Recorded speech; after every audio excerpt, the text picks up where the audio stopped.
Hey y'all, so on Project Mouse, one of the biggest issues it's had since I bought it was surface rust on the roof. The body's, paint's peeling, fading. The back hatch is black because my stepdad accidentally backed into a log in Oregon before I got it from him. And I'm tired of looking at it. I don't want the rust to get any worse, and I know it's a Jeep. It's supposed to be dirty, it's whatever. I could pay someone $1,000+ to sand it down, paint it, but it's just going to get scratched again. So my next thing is I'm going to rattle can it. I found a color I like, and we're just going to shoot it. Figure for $150 to paint a vehicle, let it ride. If it gets scratched, dented, chipped, at least I'm not out a lot of money. So this is the roof of Project Mouse, now that we have it inside the garage. You guys can see the nut certs here, from the rack, factory crossbars where they mount. I don't like it. I'm gonna grind them down and see what happens, and either I'll have a buddy just tack weld it, fill it, or I'm just gonna JB weld it. I mean, it's not gonna be a beauty queen. You guys can see the extent of the rust on the roof. Something like this. So the goal is to at least get the roof sanded today, and hopefully in primer, because I still have to drive this to work, so it's probably gonna get done piece by piece. So I showed you guys the passenger side nut certs earlier. Here's the driver's side.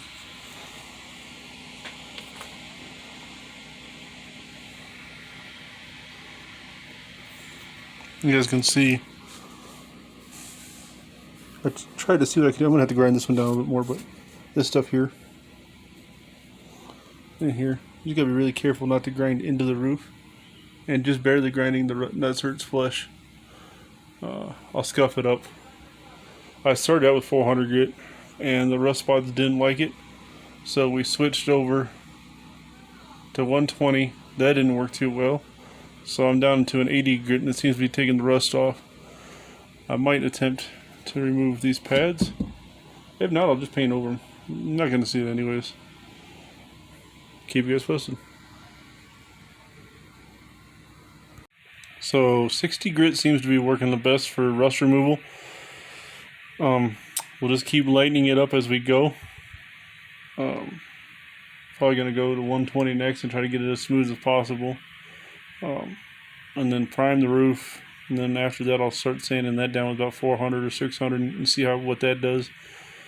And then we'll just go over the rest of the body. You guys can see there's no other major rust up on the top sides anyways. And the bottoms are about the same way. Rough scuff job so far. Let's see this. This is what I'm trying to fix before it totally rusts the roof out.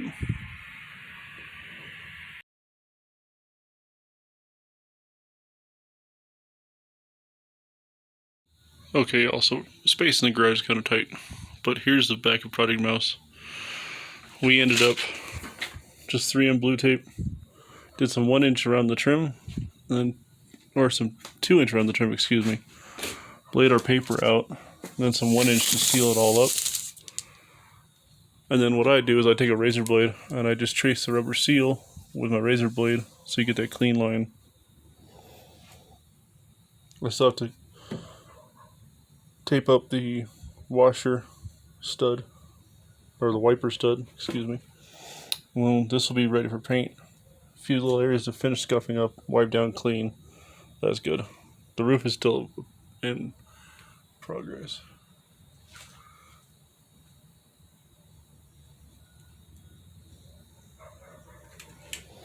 So I'll keep you updated. So here's the roof of Project Mouse. 80 grit on the severe rust, 320 to 240 grit on the rest of the roof. And this is how we filled the pinholes. And should hold up. I'll let you know. You ended up using some JB Weld metal stick, and I'll show it to you guys here in a minute. And then here's what we did with the hatch. Just masked it off cleanly. Scuffed it, got rid of all the flake and clear coat. Smoothed it out as best as possible. And we just halfway did it because I'm only doing the roof and the hatch for now. I ran out of time. So then, hold on a second. Let me get this JB metal stick. I'll show you guys what we used. Sorry, steel stick by JB Weld. Seemed to fill the holes in nicely. I don't know, we'll see here.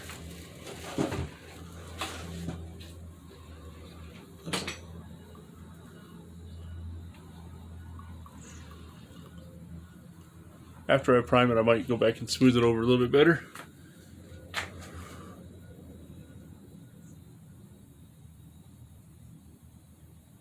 But for now, that's where we're at. Get ready to lay some primer.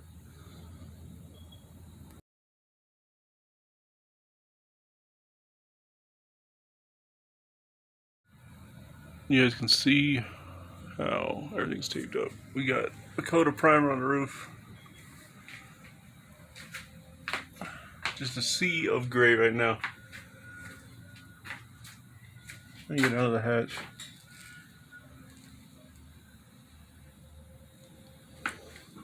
And it's not done, but it's good enough so I get to work.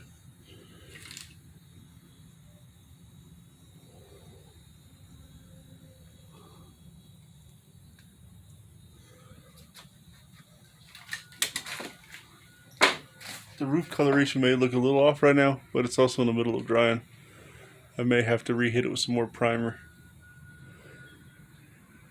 But that's the start of its paint job. It's going to be a few day process. We still got to clean up the sides, sand it all down, and clean it all up. I'm going to strip the badges. And then I'm going to fill these holes with some more of that JB Weld metal stick. You can see where we cut and folded the fenders. We're going to get rid of all that. The Cherokee badges are going to go. Figure something out to do with the edging. Probably put some windlace on it. We'll get it all stripped and good to go. Here's another view of the roof. In 1 second, I'll line up the products I'm using so you guys can see what I used. So here's the line of products I'm using. It's just Rust-Oleum rattle can paint, automotive primer. We're using their smoke gray for top coat. Then we're using their crystal clear enamel clear coat. And then for the bumpers, I decided I'm going to go ahead and do some satin black. That's what I use for the center caps on the wheels with a matte clear finish. That way my bumpers will match the rims. And as I stated, it's time to pull tape. And you guys can see the tape line. The duct tape will come off once I get to the replacement windshield.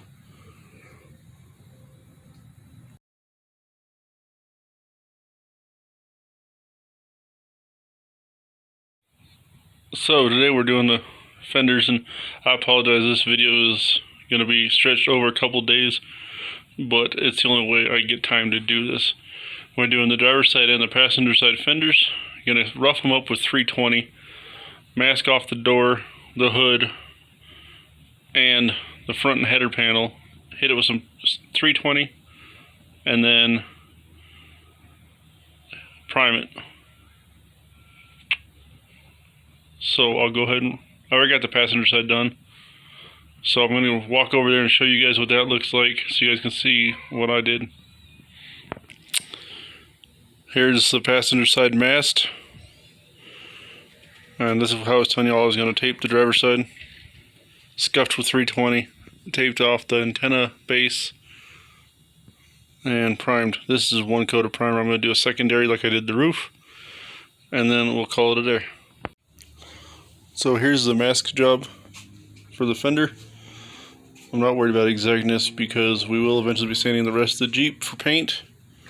But since I'm doing it piece by piece, here's what I've done. I pulled the side marker light out just to mask over it, so I made sure I didn't get any overspray on it. We're gonna hit this with 320 real quick, wipe it and wash it down, and then prime it. Here's the passenger side fender scuffed. We hit it with 320, and there's obviously spots you cannot hit with a hand sander, so I went ahead and just hit it with sandpaper to get in all the little nooks and crannies. You want to make sure when you're scuffing the paint, you get rid of all the dull or the shiny surfaces, so it's all a nice flat dull. We're going to wash this down, dry it off, and then wipe it down again, make sure there's no dust on it, and then prime it. So we have the fender washed. Make sure you cover the tires so you don't get overspray on it before you prime, or else you end up with gray tires. There's a couple spots that are still wet, we're just waiting for them to dry out. And then we're going to be laying some primer. Here's the finished driver's side, laying nice and flat. I know you guys can see the overspray, but I'm not too worried about it because I still have to scuff the rest of the body. And we'll be going from there over the next few days. Planning on the cowl and the hood next, along with the header panel. And then I'll work my way to the back doors and the back half of the Jeep. So here's Project Mouse. You guys can see the bumpers have surface rust. It was an Oregon coastal vehicle. I'm gonna sand down the bumpers. I'm gonna take off the end caps right here. We're gonna sand down the bumpers. We're gonna just body match them with whatever color I end up going on the body. You guys can see rust, chips, rocks. My lovely duct tape windshield. Oh, she's gonna get a new windshield eventually. So my fender cuts, peeling paint,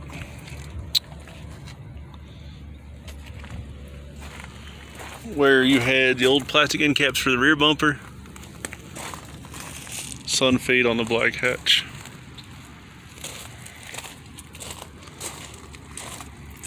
Same thing on this side from the end caps. Surface rust from where, obviously where the paint peeled when we folded the fenders in. And then you guys can see the roof, how it's paint's been chipped, sun faded, scratched. It was originally an Oregon Forest Service vehicle.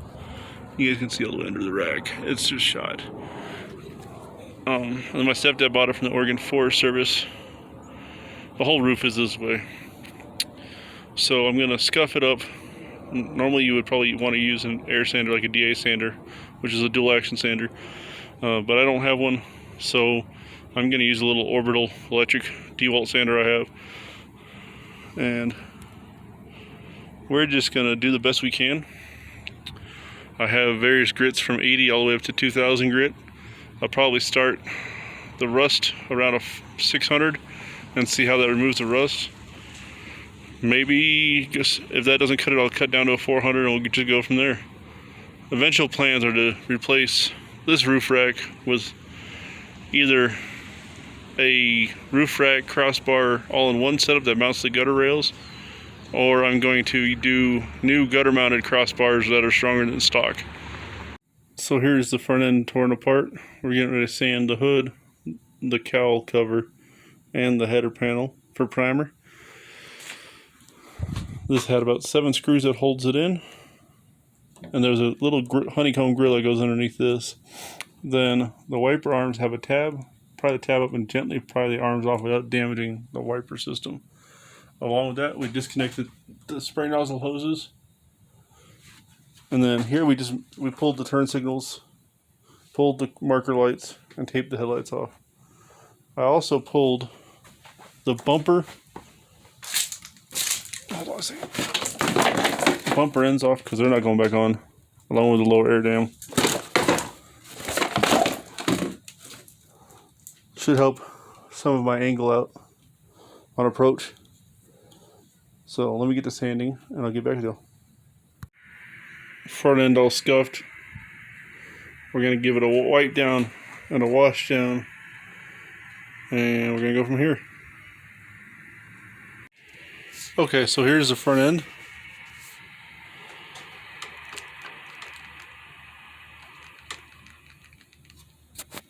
I'm gonna interrupt the video here.